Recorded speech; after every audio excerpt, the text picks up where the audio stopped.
des saints vous lit le secret de Marie. Conclusion.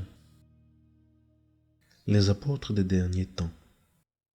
Tandis que Montfort composait le traité de la vraie dévotion à la Sainte Vierge, il semble bien qu'il ait eu une vision exceptionnelle des derniers temps et une intuition unique au sujet des apôtres extraordinaires que Marie susciterait pour animer cette époque. En voici un aperçu. C'est par Marie que le salut du monde a commencé et c'est par Marie qu'il doit être consommé. Marie n'a presque point paru dans le premier avènement de Jésus-Christ afin que les hommes ne s'attachent pas trop à elle. Mais dans le second avènement de Jésus-Christ, Marie doit être révélée par le Saint-Esprit afin de faire par elle connaître et aimer et servir Jésus-Christ. Elle doit éclater plus que jamais en miséricorde, en force et en grâce. En miséricorde pour convertir les pauvres pécheurs, en force contre les ennemis de Dieu qui se révolteront pour séduire et faire tomber ceux qui les contrediront, en grâce pour animer et soutenir les fidèles serviteurs de Jésus qui combattront pour ses intérêts. Le diable, sachant bien qu'il a peu de temps, redouble tous les jours ses efforts et ses combats. Il suscitera bientôt de cruelles persécutions contre les vrais enfants de Marie, qu'il a plus de peine à surmonter que les autres. C'est surtout de ces dernières et cruelles persécutions du diable, qui augmenteront tous les jours jusqu'au règne de l'Antéchrist, qu'on doit entendre cette première et célèbre prédiction et malédiction de Dieu, portée dans le paradis terrestre contre le serpent. Je mettrai une hostilité entre toi et la femme, entre sa descendance et la tienne. Elle t'écrasera la tête, et toi tu la mordras au talon. Genèse 3,15. Le pouvoir de Marie sur tous les diables éclatera surtout dans les derniers temps, où Satan mettra des embûches à son talon, c'est-à-dire à ses humbles esclaves et à ses pauvres enfants qu'elle suscitera pour lui faire la guerre. Ils seront petits, pauvres selon le monde, abaissés devant tous comme le talon, mais en échange, ils seront riches en grâce de Dieu, que Marie leur distribuera abondamment, grands en sainteté devant Dieu, supérieurs à toute créature par leurs ailes animées et si fortement appuyés du secours divin qu'avec l'humilité de leurs talons, en union avec Marie, ils écraseront la tête du diable et feront triompher Jésus-Christ. Enfin, Dieu veut que sa Sainte Mère soit à présent plus connue, plus aimée, plus honorée que jamais elle n'a été. Ce qui arrivera si les prédestinés entrent avec la grâce et la lumière du Saint-Esprit dans une pratique intérieure et parfaite que je leur découvre. Ils connaîtront les grandeurs de cette souveraine et ils se consacreront entièrement à son service, comme ses sujets et ses esclaves d'amour. Ils connaîtront la miséricorde dont elle est pleine et les besoins où ils sont de son secours.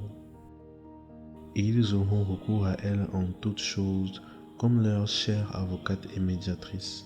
Ils sauront quel est le moyen le plus assuré, le plus aisé, le plus court et le plus parfait pour aller à Jésus-Christ. Quels seront ces esclaves et enfants de Marie?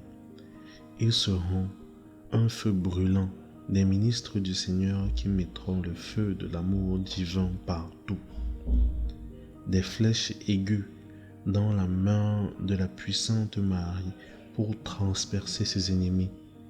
Ils porteront l'or de l'amour dans le cœur, l'encens de l'oraison dans l'esprit et la myrrhe de la mortification dans le corps. Ils seront partout la bonne odeur de Jésus-Christ, aux pauvres et aux petits, mais une odeur de mort aux grands, aux riches, aux orgueilleux mondains. Des nuées tonnantes et volantes par les airs au moindre souffle du Saint-Esprit, sans s'attacher à rien, ni s'étonner de rien, ni se mettre en peine de rien, répandront la pluie de la parole de Dieu et de la vie éternelle. Ils tonneront contre le péché, gronderont contre le monde, frapperont le diable et ses suppôts. Ce seront les apôtres véritables des derniers temps, à qui le Seigneur donnera parole et force pour opérer des merveilles et remporter des dépouilles glorieuses sur ses ennemis. Ils dormiront sans or ni argent, et qui plus est, sans soin au milieu des autres clercs, en allant là où l'Esprit les appellera. Ils ne laisseront après eux, là où ils auront prêché, que l'or de la charité, qui est l'accomplissement de toute la loi. Enfin, nous savons que ce seront de vrais disciples de Jésus-Christ qui, marchant sur les traces de sa pauvreté, humilité, mépris du monde et charité, enseignant la voie étroite de Dieu dans la pure vérité selon le saint évangile et non selon les maximes du monde, sans redouter personne, sans épargner, écouter ni craindre aucun mortel, aussi puissant qu'il soit. Ils auront dans leur bouche le glaive à deux tranchants de la parole de Dieu. Ils porteront sur leurs épaules l'étendard ensanglanté de la croix, le crucifix dans la main droite, le chapelet dans la gauche, les noms sacrés de Jésus et de Marie sur leur cœur, et la modestie et la mortification de Jésus-Christ dans toute leur conduite.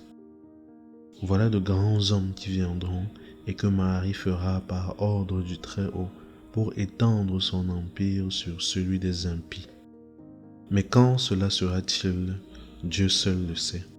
C'est à nous de nous taire, de prier, soupirer et attendre. Conclusion. Toi qui viens de lire le secret de Marie, es-tu cette âme prédestinée, c'est-à-dire destinée à accomplir de grandes choses, que Montfort interpelle 7 fois dans ce texte? Si oui, prépare-toi à te former intérieurement, car Marie a besoin urgent de troupes engagées sans réserve. Pour commencer, récite chaque jour, à titre personnel, la consécration à Marie, par laquelle tu donnes à Marie tout ce que tu es, ce que tu as, ce que tu fais, afin qu'elle le transmette à Jésus, notre unique médiateur auprès du Père. Ensuite, il faut prévoir une grande consécration montfortaine, 2 jours de recollection et 5 semaines de préparation, au terme de laquelle Marie te prendra totalement en charge, à condition que tu y consentes vraiment du fond du cœur. Si tu as un peu de temps, écoute de nouveau avec soin l'introduction. Plus précisément, à qui Montfort s'adresse-t-il? Consécration à Jésus par Marie. Forme simplifiée à renouveler chaque jour. Je vous choisis, ô Marie, en présence de toute la cour céleste, pour ma mère et ma reine. Je vous livre et consacre en toute soumission et amour mon corps et mon âme, mes biens intérieurs et extérieurs, et la valeur même de mes bonnes actions, passées, présentes et futures, vous laissant un entier et plein droit de disposer de moi et de tout ce qui m'appartient sans exception, selon votre bon plaisir, à la plus grande gloire de Dieu, dans le temps et l'éternité.